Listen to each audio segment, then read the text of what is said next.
I don't want to just hold them to what they said on the campaign trail, because what we care about is what's in that covenant. And even if they didn't mention what's in the covenant, we're going to hold them accountable for it, because this is the United States of America, and everybody's entitled to all of the things that are in that covenant. One of the things that we need to do is we need to look at the criminal justice system. We talked about the criminal justice system. It is the biggest scandal in this country since slavery. The way people are just getting put into these jails and forgotten. The problem is, it's not just at the point that you enter jail. There's a cradle to prison pipeline that starts with, was there prenatal care?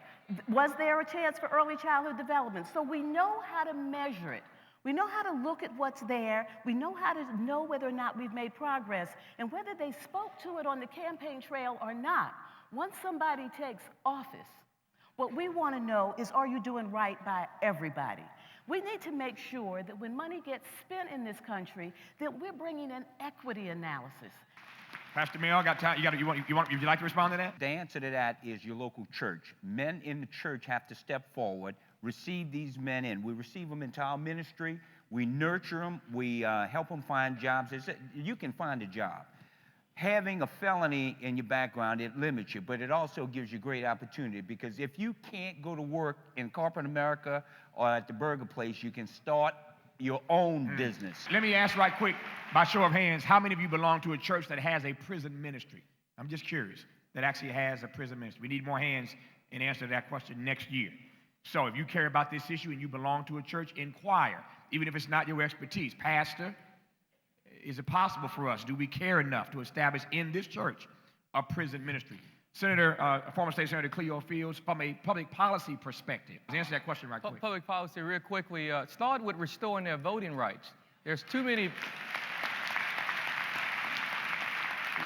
which is a very serious problem. There are too many individuals, I forgot how many states, Reverend Jackson, several states across this country, Louisiana was one of them until recently, that did not allow persons who served time in jail to come back into society and actually participate in democracy. So that's a good public policy move. All right, Reverend Jackson, right quick. There are 60 jobs a person cannot hold. This is an intensely political question.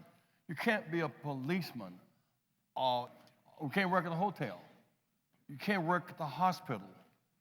You can't work at the fast food restaurant.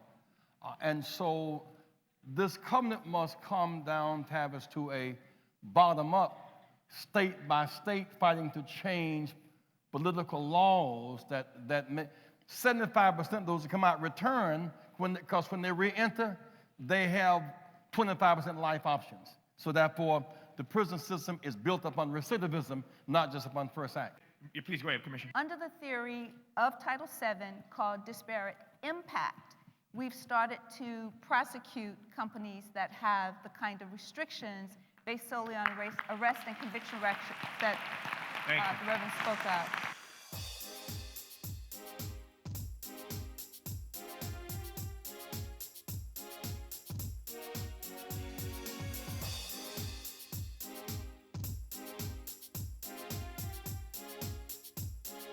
Coming up next on the State of the Black Union. I'm going to quote 2 Chronicles 7:14-15. It says, if my people who are called by my name will humble themselves and pray, seek my face and turn from their wicked ways, then will I hear from heaven, and I will forgive their sin and heal their land.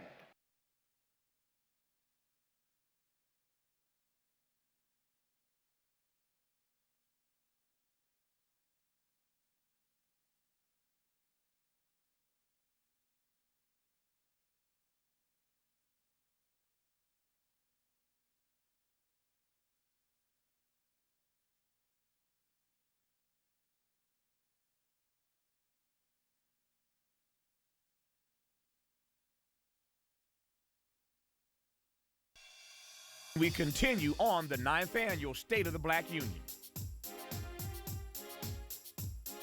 I don't ask a question, but I will give you a tight 60 seconds for your closing thought. Anything you wanted to say, you didn't get a chance to say, anything you want to highlight, whatever hope you want to offer, whatever wise enthusiasm you want to counsel, whatever sober assessment you want to put out there. 1 minute, we start with the delegate from the District of Columbia, Eleanor Holmes Norton. If you got a senator, make sure your senator hears from you to support that bill to give D.C. the voting rights you have and we do not. Finally, let me say, my hopes have been raised. So must our aspirations be raised even higher. Give us some love, y'all. Eleanor Holmes Norton. There are two things that I want to say very quickly. We will have no permanent enemies, no permanent friends. We're going to have some permanent issues. And those issues are going to run across lines regardless of how this goes. And if there's anything else, we're going to have to stay together, have our agenda, and then go get the coalitions we need. We're not going to do it by ourselves. But there's an old saying, if you go to a luncheon and there is no agenda, you are going to be the agenda if you don't bring one. And the one agenda we should bring is America. We want the equity to make sure that we level the playing field.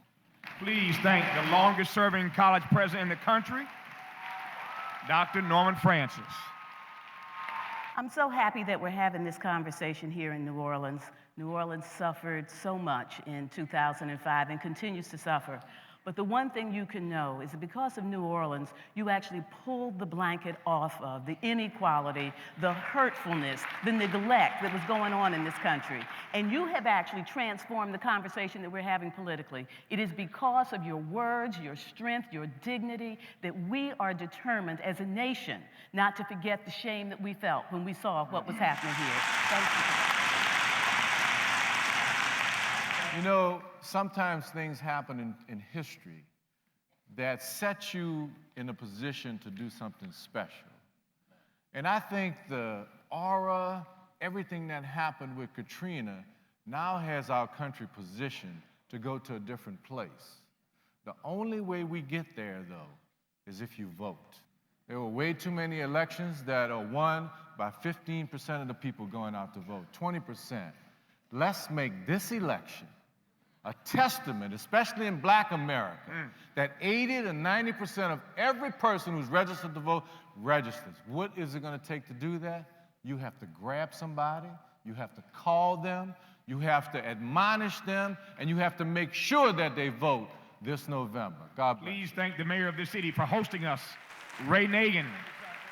Let me say this, as we go through the end of this, all of us in this leadership role must keep this kettle with a top on it, such that at the end of the day, we can defeat the monster on the other end. And that's the party who has not given us what we needed for the past 8 years and puts us in the position where we are here today talking about a city, Queen City, that when you leave downtown, if you come to New Orleans and don't leave downtown, you haven't seen New Orleans as it currently exists. Please thank Congresswoman Stephanie Tubbs Jones out of Ohio.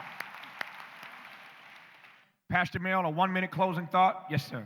Schools and government can't raise children. Parents have to raise children. America and Black America's problem isn't white America, it's with God. We're trying to fix earthly problems with earthly wisdom.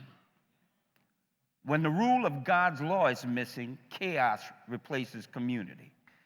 You can't have order and structure in society without God. When God leaves a society, hope goes with him.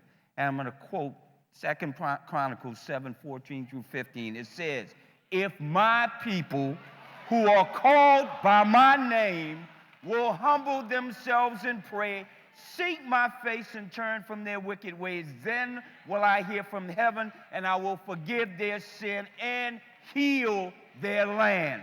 Please thank Pastor Mel for being here today. Now, for our closing thought, his 1-minute response, 1-minute expression. Honored to have him here. Darron, what you want to say to us? First of all, I would like to thank all of you all out in the audience. And I'd like to thank Tavis for inviting me to be a part of this. It's no way to describe it.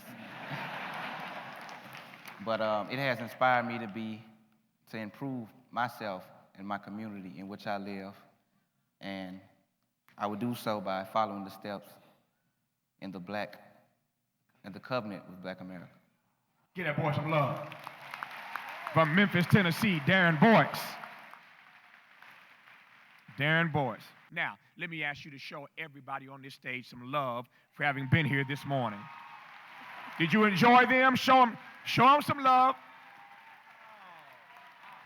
The State of the Black Union, 2008, New Orleans, Louisiana. Thank you.